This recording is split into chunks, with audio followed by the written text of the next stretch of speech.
স্বামীর মৃত্যুর পর থেকেই স্ত্রীর ইদ্যত শুরু হয়ে যায়।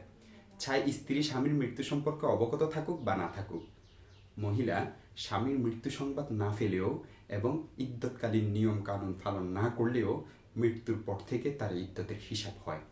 বিখ্যাত তাবিঈ মাসরুক রহমতুল্লাহি আলাইহি বলেছেন, স্ত্রীর অজান্তে স্বামী মৃত্যুবরণ করলে কিংবা স্ত্রীকে তালাক দিলে মৃত্যু ও তালাকের দিন থেকে ইদ্যত শুরু হবে, ইদ্যত গণনা শুরু হবে।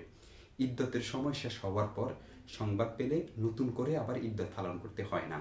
দেখতে পারেন সূরা বাকারা 234 নং আয়াত, মুসান্নিফ ইবনে আবি শাইবা 10 নং খণ্ড 131 নং পৃষ্ঠা, শরহ মুখতাসারি তহাবি 5 নং খণ্ড 248 নং পৃষ্ঠা, আল মুহিতুল বুরহানি 5 নং খণ্ড 233 নং পৃষ্ঠা, রদ্দুল মুহতার 3 নং খণ্ড 520 নং পৃষ্ঠা, বাদাইউস সানায়ে 3 নং খণ্ড 301 নং পৃষ্ঠা, আল বাহরুর রাইক 4 নং খণ্ড 132 নং পৃষ্ঠা।